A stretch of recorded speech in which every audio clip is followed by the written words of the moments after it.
साथियों, आज की वीडियो में हम बात कर रहे हैं यूपीएस वर्सेस एनपीएस। इन दोनों में क्या अंतर है, कौन सी बेहतर है, किसे कर्मचारियों ने ज्यादा अपनाया है, पूरी डिटेल इस वीडियो में है। वीडियो को स्टार्ट कर। मोदी सरकार ने यूनिफाइड पेंशन स्कीम के नाम से नई पेंशन स्कीम लेकर आई, जिसे केंद्र सरकार ने 24 जनवरी 2025 को नोटिफाई किया और ये 1 अप्रैल 2025 से लागू। ये योजना नेशनल पेंशन सिस्टम यानी एनपीएस का एक ऑप्शन है जो ओल्ड पेंशन स्कीम यानी ओपीएस की तरह निश्चित पेंशन इनकम की गारंटी देती। सरकार ने इसके कई फायदे गिनाए, कहा कि इससे assured family pension, minimum pension, inflation indexation, gratuity के साथ साथ टैक्स बेनिफिट भी मिलेगा।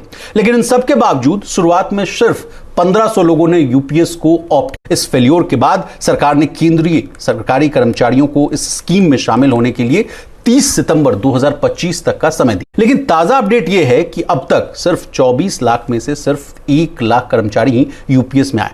कई कर्मचारी संगठनों का कहना है कि साफ सुथरी जानकारी नहीं मिलने और नियम समझने में दिक्कत के कारण लोग जो है फैसला नहीं ले पा रहे हैं, इसलिए उन्होंने 2 महीने का और समय मांगा है। प्रवीण सर, क्या फिर से तीसरी बार जो है क्या डेडलाइन बढ़ जाएगी? देखिए, जो कर्मचारी संगठनों के साथ इसी सोमवार को मुलाकात हुई वित्त मंत्रालय के अधिकारियों की, और उसके बाद कल भी सारा दिन जो है वित्त मंत्रालय और पेंशन विभाग जो है उनके अधिकारियों के बीच में इस चीज को लेके माथापच्ची होती रही कि आखिर अब इस स्कीम का करना क्या है। पिछले हफ्ते तक का जो डेटा आया है उसमें 24-25 लाख जो केंद्र सरकार के कर्मचारी हैं उसमें से महज 1 लाख लोगों ने इसको ऑप्ट किया है। नंबर बहुत कम है, हमने कल भी इस बात को डिस्कस किया था कि नंबर बहुत छोटा है।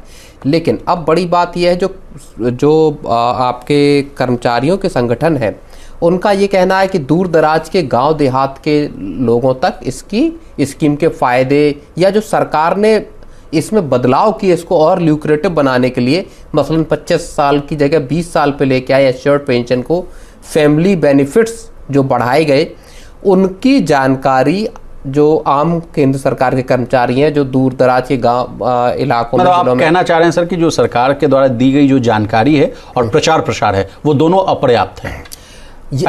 ऐसा कर्मचारी संगठनों का कहना है और इसी लिहाज से फिर उन्होंने 2 महीने के इसको एक्सटेंड करने की मांग की है। लेकिन पिछले अगर आप 1-1.5 हफ्ते या 2 हफ्ते का अगर आप वक्त देखेंगे तो उसमें सरकार ने अलग अलग माध्यमों के जरिए बड़ी पैमाने पे इस चीज़ का प्रचार प्रसार करने की कोशिश की। सोशल मीडिया पे वित्त मंत्रालय के अधिकारियों जिन्होंने ऑप्ट किया है यूपीएस, उनके वीडियोस और इस तरह की चीज़ें सोशल मीडिया पे डाली गई, इसके फ़ायदे बताए गए।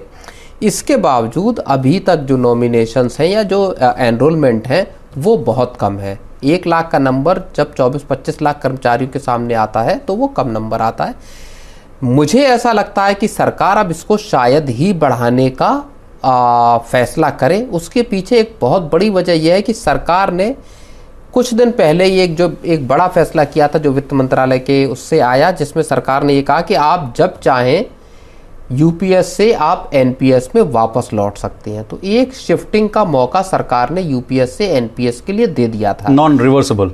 हाँ, तो अब उसमें जो लोग चाहते कि भाई रिवर्स माइग्रेशन कर लें, उनको सरकार ने जॉब के लास्ट मतलब 1 साल पहले तक आपके पास ये मौका रहेगा, इस तरह का बहुत लचीला प्रावधान एक दिया। इसके बावजूद अगर सिर्फ 1 लाख लोग आए हैं तो अब आप चाहे 2 महीने बढ़ा दीजिए, चाहे इसको 4 महीने बढ़ा दीजिए, इसका इम्पैक्ट बहुत ज़्यादा होगा नहीं। अगर 2-4 लाख 5 लाख कर्मचारी भी अगर इसमें शामिल हो जाते 20-25 लाख में, तब हो सकता है इस तर्क को माना जाता कि साहब बहुत सारे लोगों तक जानकारी नहीं पहुंची या चीज़ें नहीं पहुंची हैं। तो मुझको ऐसा लगता है कि इस बात के अब आसार बहुत कम है कि सरकार यूपीएस को अब और एक्सटेंड करे। अब जितने लोग आ गए वो आ गए। अब सरकार को फैसला ये लेना होगा कि क्या वाकई यूपीएस को चलाना है या ये डुअल सिस्टम चलेगा।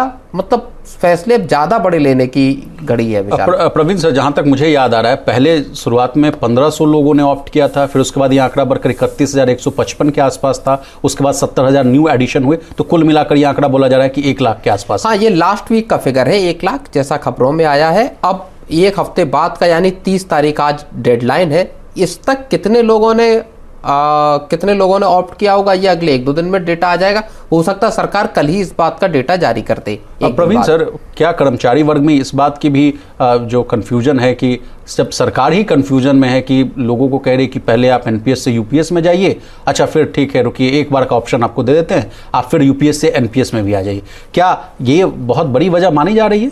बिल्कुल, ये बड़ी वजह है जहां सरकार खुद ही इस बात को लेके एश्योर नहीं है कि जो स्कीम वो लेके आई है वो वाकई इतनी कारगर है।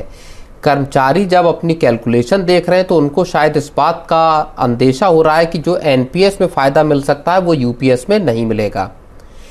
तो और ऐसा समझ लीजिए कि 1 लाख का एनरोलमेंट नंबर तब आ रहा है जब सरकार ने 25, जो एक बहुत बड़ा एक विवाद का मसला था कि 25 साल जो लोग पूरी कर लेंगे सर्विस, उन्हीं को एश्योर्ड पेंशन मिलेगी, 50% की पक्की पेंशन।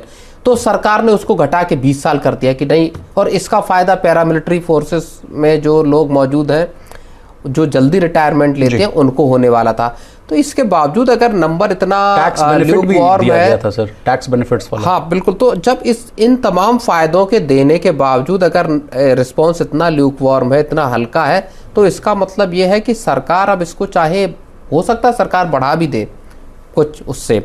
आज डेडलाइन है सर, आज डेडलाइन है, लेकिन मुझको लगता नहीं कि इसका आप 2 महीने या 3 महीने भी बढ़ा देंगे तो इसमें कोई बहुत ज़्यादा बदलाव आने वाला है। जी सर, कई कर्मचारी और जो यूनियन की मैं बात करूं वो तो पुरानी पेंशन स्कीम को भी कह रहे हैं कि सरकार उसी को ले आए तो बड़ा बेहतर होगा, क्योंकि इसमें कहा जाता है कि बिना कंट्रीब्यूशन दिए हुए एश्योर्ड जो है जो पेंशन की बात है वो मिलती है, तो बेहतर तो रहता है कि ओपीएस ही आ जाता तो बढ़िया था। नहीं, तो ये जो नंबर कम आया है इसका एक मतलब ये भी समझिए कि कर्मचारियों के पास मौका होगा कि वो सरकार पे इस बात का दबाव बनाए कि फिर से आप ओपीएस को लेके आए, क्योंकि आप जो स्कीम लेके आए, जिसको लेके टीवी सोमनाथन तब जब फाइनेंस सेक्रेटरी थे उनकी अगुवाई में कमेटी बनी और उसने ये पूरी की पूरी स्कीम पेश की और उसका ऐसा रिस्पांस आया है, तो फिर सरकार को इस बात पे सोचना पड़ेगा और कर्मचारी इस चीज़ का प्रेशर बना सकते हैं कि साहब आप जो स्कीम लेके आए उस पर तो कोई राजी है नहीं। दोस्तों, आज की जानकारी यदि आपको अच्छी लगी हो, वीडियो को लाइक करें, शेयर करें और चैनल को सब्सक्राइब करें, और इसी तरह की जानकारी पाने के लिए हमारे चैनल को एक बार विजिट जरूर करें। Thanks for watching this video.